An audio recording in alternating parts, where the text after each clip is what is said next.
East End Park again, Stevie. Cheers. It's nice to see you.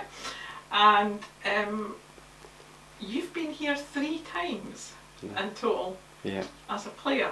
Yeah. So you started off as a youth player, so how did that move come about? I played with Crawford Colts. Mum and Dad are from Oakley, so I'd played with them from the age of 7, and it was at a time when it was S forms.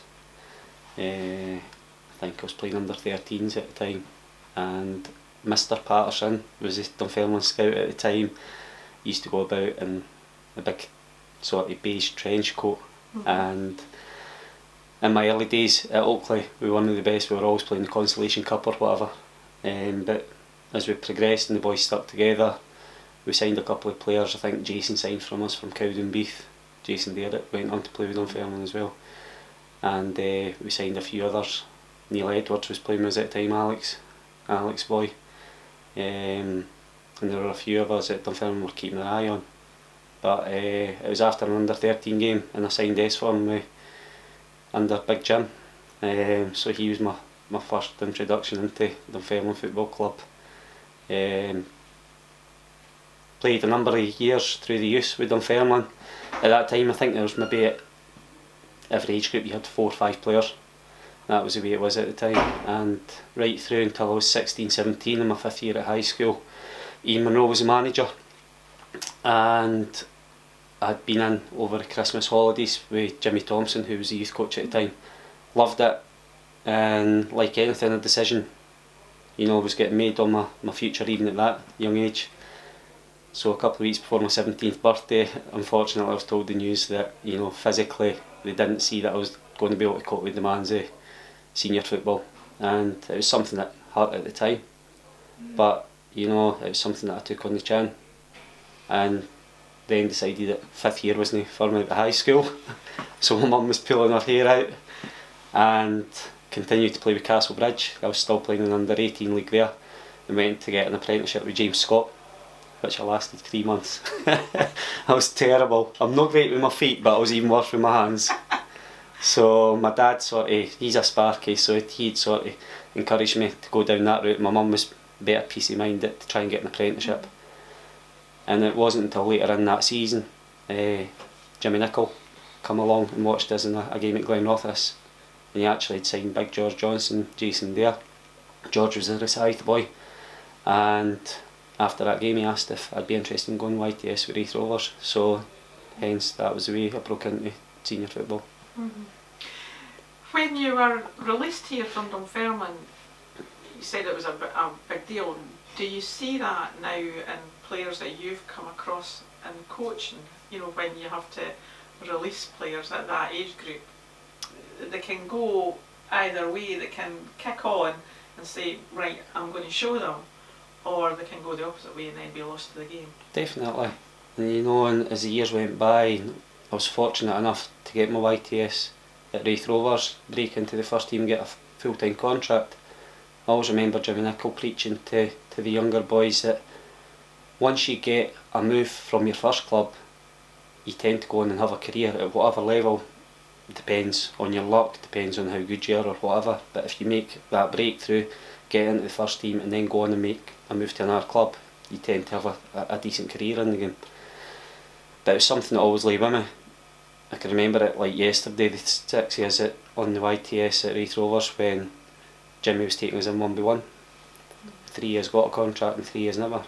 Watching boys that I'd worked every day with for 2 years in tears. Then me being one of them, and Jason and George, the joy in their faces that we were getting offered a 2-year deal. It was similar. I go back to the feeling at the film. I didn't hold any grudges. It was nothing like that. It hurt because I loved football, but I respected what Ian Munro said. He could have gave me a year's contract in the YTS with the view that he didn't really think I was going to make it. So it could have been a wasted year, but it gave me something from within to say, well, do you know what? I still love football. I want to keep playing. And in a roundabout way, I can remember being on the bench for Raith Rovers playing against Hamilton. Ian was then the manager, and earned nothing but respect for him when he come over and says it was nice to be proved wrong.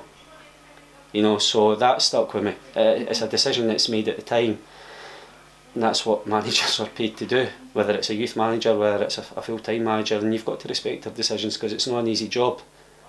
But as I progressed over the years with my football career, I always kept an eye out for the young players, because I use an example. You could have a left back at 17 years of age. He's a right good player, but unfortunately in the first team you've got somebody at 27 years of age who's doing the business week in week out.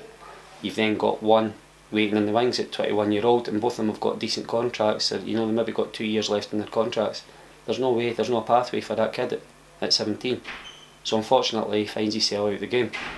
And then I think it's your responsibility, if you've got good senior professionals or good professionals in the game, as well as managers and coaches, that you try and find a place at other clubs for the kids to go without feeling the dejection in the heart that they go and walk away from the game, because if you walk away from it at a young age, it's very difficult then to get back in.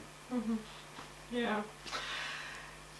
Well, when you went to Wraith Rovers, you proved yourself. Wraith Rovers did well. You won a League Cup medal with them. That's right. You were in Europe with them. Yeah.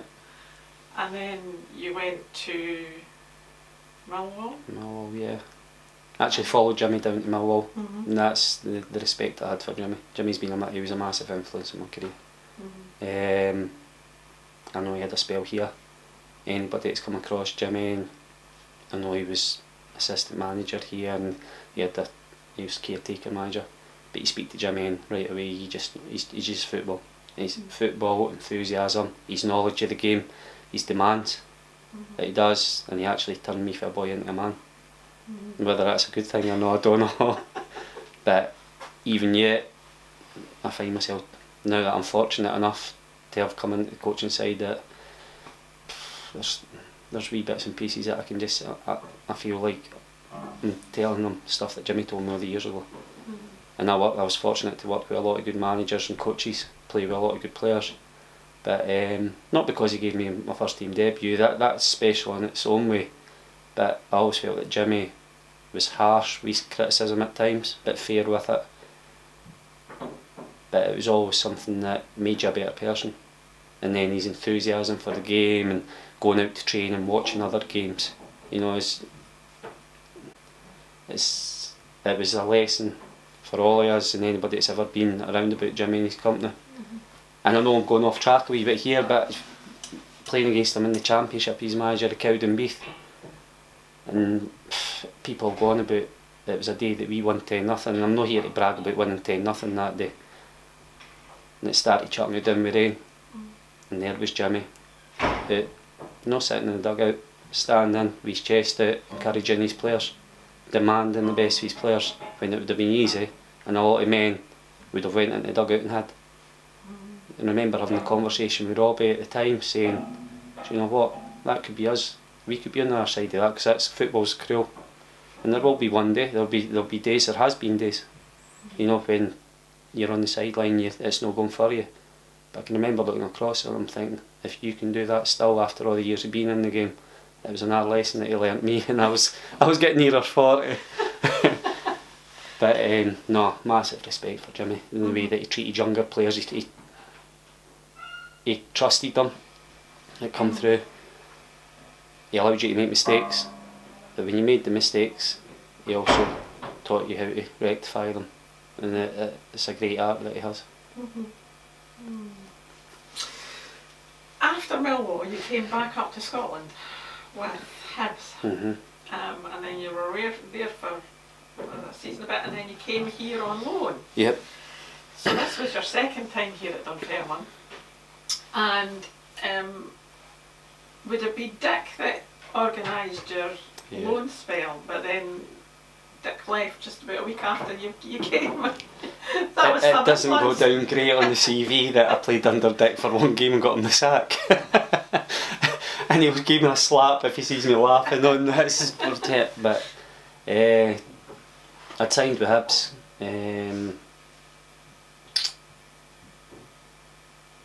Down at Millwall, the club had went in administration.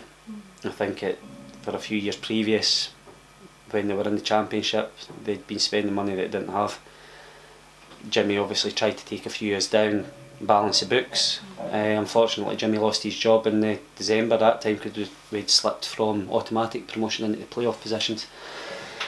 A boy John Docherty come in when we went into administration, and then Billy Bonds, who's well known down there. A great character, big intimidating man, West Ham legend, you know, and fit man. Even at that age, I can mind having my first conversation with him. He was honest enough to say that, you know, the club, if they got any bids, they'd be looking to bring him some money back into the club, and Hibs had got in touch with him and asked if it'd be a possibility. So I went up and signed with Hibs. Started off great that season, then we got relegated. Next year, well, Jim Duffy unfortunately lost his job, and then the next year Alec McLeish, we won promotion. Fairly comfortably, even though the games themselves weren't comfortable, they were always a battle. And we won promotion at the first time you asking. The following season, it was the last year of my contract, and we'd spoken over the summer and we couldn't come to an agreement. And looking back on it at the time, you know, sometimes you don't see what's for you. At the time, I can see now that Alec was looking after Hibs' best interests. I was obviously looking for a contract and then to extend my deal because I was actually enjoying my football at the time. And young Kenny Miller was coming through. We had Tam McManus, who was younger still. Mixu Patalainen and Dirk Lehman had joined us. So he had a choice of strikers. And in the end, when I turned down and we finally agreed, there was no arguing, it was amicable. We spoke and I said, look, I'm not going to be signing. And Alec was like, well, you know, I have to look after the club's interests. And I can mind playing in the reserves for 2 or 3 weeks. And he come to me one Friday and said that I had my pick of the first division at the time. St Mirren were very keen, and I think Morton at that time were two of the ones that were really pushing for it. But when he said every team in the league would have taken me on loan, I wanted to come back to Dunfermline. You know, it was a no-brainer for me. Went and spoke to Dick. I think I trained on the Friday. It's not nice, but unfortunately, you know, you go to Paisley, you get beat, and then Dick loses his job. The positive and the selfish bit for me again was it was Jimmy was about the place, and he got the job as caretaker manager, and you know, hence started my second spell at the club, and you know, we went and kicked on under Jimmy. Jimmy Calderwood then come in, got the job, kept Jimmy as assistant, and I think we went to finish second that year. We won promotion back into the top league. Yeah, it was St Mirren that were promoted. Yes. Were champions. But what was Jimmy Calderwood like as a manager? Because obviously he'd come from abroad, although he was Scottish, he came from Holland, so what was his method of managing, and what was different about his method? I don't know if there was anything like different. He had his routines. He definitely had his routines. It was the ball was out for most of his stuff in terms of even your conditioning work. He was very demanding. Right away you could tell the demands, your work rate, getting on the ball, try to win the ball back. And quite black and white. Excuse the pun, but if you weren't doing it, you knew. You knew. What he did recognise though was that players have different strengths. So like I can't tackle. If you're standing there with a ball in front of me, I'd miss you. I wouldn't be able to tackle you. Everybody knows that's watched me over the years. But what he would know is that like I'd cover every blade of grass for him if he was to look at fitness levels and things like that. And you know, that was me personally. He got the best out you to work towards his teams. You know, people sometimes say he was a bit flamboyant when he went to the 2-4-4, but there was method in his madness. You know, at times when we were running games, he would shut up shop a wee bit, and people can say that's been negative, but at the end of the day, you know, it's great when you're winning games and you're playing nice flowing football, but there was times when he shut up shop, and it did get a bit edgy towards the end of games, but more often than not under Jimmy's spell, you know, we won games. The league doesn't lie. I think we finished 9th the first season, 6th the next season, 5th, and then 4th. You know, at a time when Rangers and Celtic were, you know, they were spending big transfer fees on players. But he never. I can remember one with Jimmy, 2 or 3 years into his management with us, and you get stick because I was one of the ones that played most games under his management reign when I was at the club. You're his blue-eyed boy, this, that, you can't do no wrong. The truth be told, you know, there's probably times that when I wasn't scoring, he stuck with me because he knows that I brought other stuff to the team. But I can remember being away with the international team, and the season had been sort of dragging on, and you're away, and I can think, I'm running on empty. And for some reason I decided that I was going down to Petrevie that morning and I was going to show him how tired I was. It wasn't the best idea to come up with, but it sounded good in my head. I thought I would love a couple of days off just to recharge the batteries, because I didn't like missing training. So I felt unusual, but I never missed training. Touch wood, I was lucky with my injuries. So we're down at Petrevie and we're playing games, we're doing running, we're doing our passing, and it's like feeling sorry for myself the whole session. I'm thinking, he normally doesn't let people away with what I was trying to do. I was trying to be smart, I was trying to be clever. So he gave us running at the end of it. I can remember the boys running away from me, which, you know, unless it was ridiculous, like 3 mile runs or whatever, but anything under that, I was one of the fittest at the club at the time. And I was letting boys catch up with me. It must have been 100 by 100 yard square or whatever, and it was like, just run.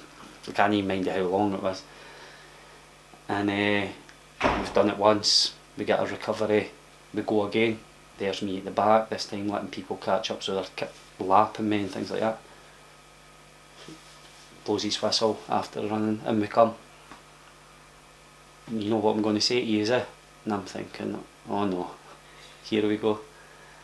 He went, see you, if you ever come onto my training ground and train like that again, I'll let you know it'll be the last time you ever play for me. And that was me trying to be clever. Very rarely was I like that, feeling sorry for myself, but what he done was, for all the stick I used to get about you play mace games and everything like that, he nailed me in front of the rest of the boys. He never done it in the manager's office, and it set a tone for everybody. Because if he does it in the manager's office, then the boys think you've got away with it. So he knew his players, he knew when to go for you. That was just me personally. He's probably done it with other players. And he said, if you're tired, if you're feeling like that, come and chat at my door in the morning, and you go into the gym and you go on the bike and you do your work, but you never ever come down with that attitude again. He says, because you'll never play for me again. Wait, I look at my tail between my legs thinking, I'm not trying to be clever again. But that was Jimmy. That was Jimmy, you know. He had a different style of football. He'd probably the Dutch background and his Dutch influence, his coaching. You know, sometimes people can say Dutch football at times can be a bit boring, but he got boys that were comfortable on the ball. We could keep the ball. We could be criticised at times for maybe like overpassing, but what people then don't see is that other teams knew that we could deal with the ball, and they then sat in deeper, so you're playing a lot of stuff across side to side because they're well organised, and it wasn't until later on in games when they got tireder that then you got your joy from it. So it wasn't a case of going out and trying to play negative or like nice football all the time. Sometimes it was the way that other teams had set up, but he definitely had a thing for, he liked boys that could run, he liked boys that were fit, boys that could deal with the ball, but also complemented it with boys that could defend, boys that liked doing the defensive side of the game. And the one massive from him and Jimmy was, the dressing room was good. There was no, I better watch what I'm saying, the word that I'm going to, but there was no tubes in the dressing room. You know, no cliques, they were all together. I suppose there'll be people that could see it like in terms of cliques. There was ones like, there'll be names that get me, Nipper, Jason Dare, Bully, you know, Justin Skinner. wee Barry Nick. It wasn't so much a clique, it was just like whoever was in that dressing room, the minute you walked in the door and any morning of the training, you got hammered. And if you couldn't take it, you didn't sign for us. But that's the sign of our dressing room, that we were all protective of each other, we all knew what each other could do. Gary Mason is an example. We're playing at Easter Road, and I'm not trying to be disrespectful to Gary in a way, but like, I used to get frustrated in games that if I was on, Gary could have found me a wee bit earlier so I could get one over the defender. But what I did respect in Gary, and likewise he knew that if he gave me the ball and I was capable of turning and playing somebody in or having a shot at goal, that he couldn't do. But Gary brought an unbelievable energy, his defensive work that he'd done for the team, the hidden work, and he actually enjoyed it. But he was the same at training every day, he was the same at pre-season, he was the same when he'd done the running. And he got better as he got older, Gary, on the ball, and he looked for passes and he demanded stuff of us. But we're playing at Easter Road, and I thought I was on. I ran up the side of the centre half. Gary, any chance to give me the ball? He says, I'm on there. I'm basically, if you play the ball at the right way, I've got a shot at goal. Will you get off my case? Will you get off my case? And then we're at each other's throat throughout the first half. And I say, see you next time. You can pass me the ball. You better give me the ball. Anyway, wins a corner. The ball comes out and it lands at Gary Mason at the edge of the box, and he hits this thing and scores. And I'm the first person to get, as I'm running away, and he's saying, that's you, I just pictured that ball, I thought it was your head, Croy. He says, you're Damon Nutt and that. But that's the way it was. So they got the best out of each other at a time when we had different attributes, but that feeling in the dressing room, there was a bond, there was a togetherness, and you took criticism or you took somebody getting after you, but it, more often than not, ended at that time with us getting a positive result in it, which was the main thing. You were talking earlier about the Hearts score up at Cowdenbeath, but you were on the receiving end of a rather large score at Tynecastle. Yeah. The 7-1 which Jimmy gets criticised for that game, the way that he played it, and the result that came out, and he took a bit of stick for that score. Yeah. I think it was Jimmy though. I'm sure in that game we were maybe 20 minutes in and he took Fergie off, who wasn't well pleased, you can imagine. It was a decision that he made at the time, and as I say, you're playing at Tynecastle 20 minutes into a game, 2-4-4, he's decided to go for it. And Justin Skinner, who again probably wouldn't mind me saying wasn't the quickest of players. I'm not blaming Justin, we 4 of us playing up front then, and there's 4 in the midfield, but Justin Skinner's playing against a boy at cleverness of Steph Nadan, who's realised that his 2 full-backs are now pushed on to the left mid and right mid positions, and the Hearts centre halves and right backs and left back, they're just clipping balls into channels, and they were good enough players to recognise. And I don't know if it was under Craig Levine, I don't know if Hearts were under Craig's leadership at the time, but I know speaking to a few of them since or over the years that they had done a lot bit of prep work, that if Dunfermline changed to this formation, this is what we're going to do. I don't think a lot of teams in Scotland had done that at the time, so whether they expected it as early or not was another thing. But that's one of the decisions that he was never frightened to make. You know, he makes it, you get beat 7-1, it's embarrassing, and he probably, when he's back home, thinking, well, do you know what, I could have shut the door, I could have shut up shop and went the other way and went 4-5-1, 5-4-1, and we might have got beat 3-0. But I thought he had a wee bit about himself that, do you know what, we're at Tynecastle, it was maybe a bit of arrogance, it was like we were sort of getting closer to competing with them over the season. It was like, I'm not frightened of yous. And what happens is, you get beat 7-1 and it's embarrassing, and a roundabout kind of way, I can remember thinking at the time, he had enough trust in us to be able to go with that. Alright, it backfired, and alright, it probably was the wrong decision, but that was in hindsight. In football, that's what football's all about. Thankfully enough, it didn't happen too many times, but I would love to be sitting here now. 7-1 was being kind to us that day. It could have been about 14-3, I think. But again, it was something we spoke about. He had these meetings on a Monday. Something that he brought into the club. Because football players, you come back for away games, you're on the bus, you're all talking to each other, and it's never the player's fault. It's never the player's fault. It's the players love it when you win. Oh, we were great today and everything like that. When you're on the back of the bus, or you go out for a couple of beers on the Saturday night or the Sunday, if you know you've won at home. But when you get beat, it's always the gaffer's fault. What's he doing that for? Why did he drop him? Why is he picking him? Why is he playing? But no, Jimmy used to have the meetings on the Monday, and he would lead it by, he usually gave the skipper, whoever his captain was, he would ask a question.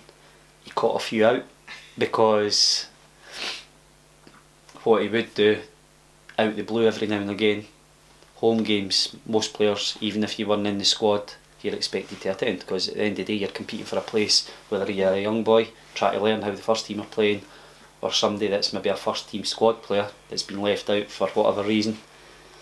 He'd chuck in, what do you think? I don't know, say Potts at the time, a young boy coming through, and he would find out, he would know, right, oh, wasn't it, why were you not again? And if he didn't have a good excuse, I'm sure he would have pulled you. Says, don't let that happen again. But he let the players voice their opinion.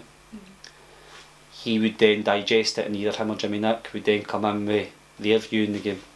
So in a way, you were getting out in the open rather than being away in your 5, 6, 3 and 4 cliques that sometimes happen at clubs. Things were getting said in front of the boys. And what did, the thing I loved about that was, it gave you an opportunity to speak your mind. Whether he agreed with it, but at least you spoke it. Then, if you went through to the dressing room, or you went down to the training ground and you were standing stretching with 2 or 3 boys, and then you start talking amongst each other, you could turn and say, why were you not brave enough to say that up there? You know, it brought an openness, and it might be something that somebody maybe said about me, and I'm going, I don't like what you're saying, but I'll take it on board. And you take things on board, take the negatives, or you actually use it as a positive. And again, it was something I think Jimmy had brought in from his time in Holland. The squad here at that time was good when you came in, because you had the likes of Hamish French and, as you said, Nipper, Scott Thompson, Westy was here, Justin Skinner, Andy Smith, but only briefly, and then he went away on loan. But then you had Owen Coyle, Lee Bullen, Stuart Petrie.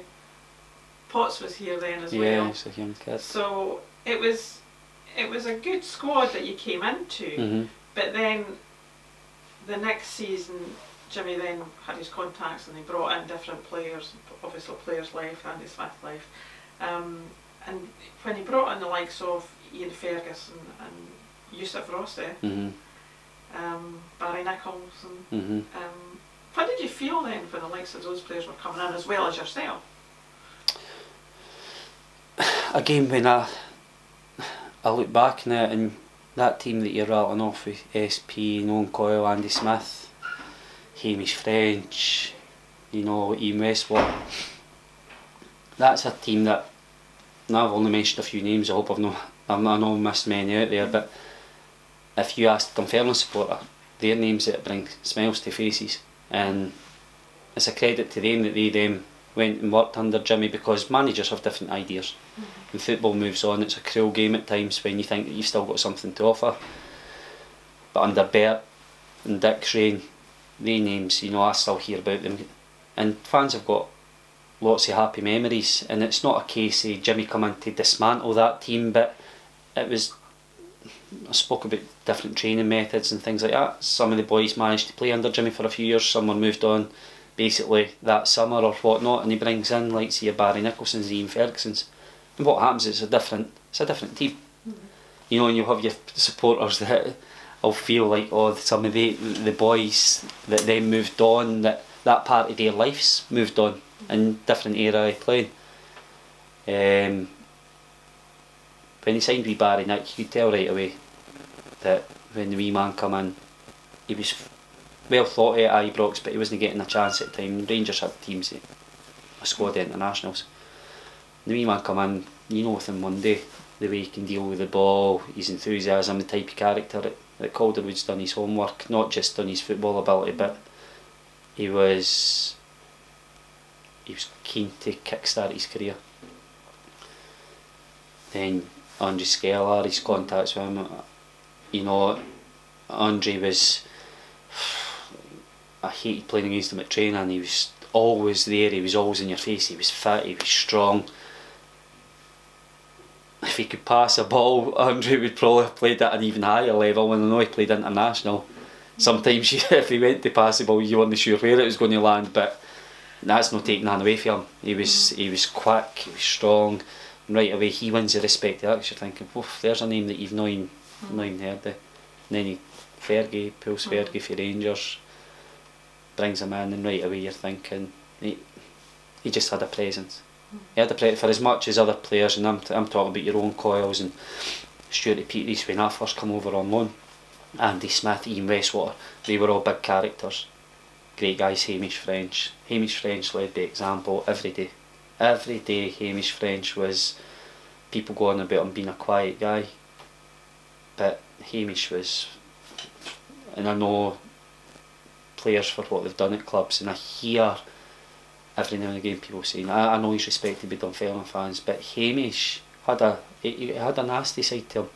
You know, people think Hamish French has been nicey, but Hamish, when he trained, demanded he didn't bawl and shout, and then it was down to the individual then whether you listened to him, because somebody saying, by the way, that's not good enough, and Hamish did, and people think, Hamish was quiet, he did demand. He worked under Jim McLean at Dundee United, fit as anything, he could deal with the ball, he'd get up and down, he was a team player.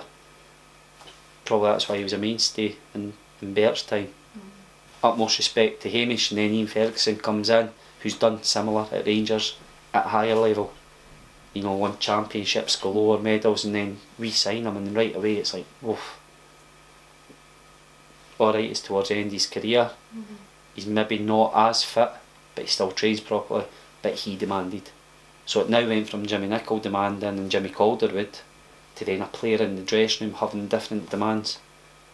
And remember, we come in one day and I actually thought Barry Nicholson, because he'd been a young boy at Rangers under Fergie, I thought I'd seen a ghost, because we were setting up and we all have our jobs to do at set plays against and everything like that, and Barry had turned his back. I think he'd turned his back in the wall and Fergie was beside him. He had done by the throat in the dressing room. If you ever do that again, and we lose it, I don't even think we lost the goal for it. But what he's actually doing is Jimmy's brought in a character that's now leading it in the dressing room. So stuff that the supporters maybe see, comparing them to the Ian Ferguson that played with Rangers, no disrespect to us as players at Dunfermline, the Rangers players were far better than us, had played at a higher level, but what Ian Ferguson was doing in the dressing room and doing at training every day, the demands, the professionalism, wanting to win, no coincidence again, 9th, 6th, 5th, 4th, he was a massive part in that. Is there anyone else in the dressing room that stood out then at that time? In what way? Just in any way. I mean, what kind of characters were there? There was obviously a lot of fun and a lot of togetherness. Yeah. But is there anybody else that kind of stood out? I think he had, you know, we always used to say the Dutchies, you know, in my time. Big Marco was a great guy. He was mental as well. But goalkeepers are mental. Scott Thompson, who's now coaching up at Ross County, is the most, like, can you get a perfect goalie, but like most normal goalkeeper I've met. Marco was crazy. Great guy. But again, there's that fine line. You know that your job's to go and try and win games of football, but there's also that having that character and that enthusiasm that you can still work hard, you can have a laugh even when times are hard. You know, we went on runs, I've been on runs at the club when we've lost 5-6 games in a row, and in a way the dressing room never felt down, for as much as we were disappointed in results. Now it's not to say that we want to go out and think that people that are paying their money to come and watch us, we're happy with this, far from it. But if you went down to the training ground, there was nobody really sort of felt sorry for herself. And boys like Marco and that had that in their makeup. You know, Nipper was another one. Nipper was brilliant in the dressing room. Nipper come in, as I say, he was one of the first in because he stayed local, but you walked in the dressing room and if you had a new pair of trainers, you're getting in the neck until you're like, will you shut up? Just keep his peace, and if you bit, he was on you for the rest of the week.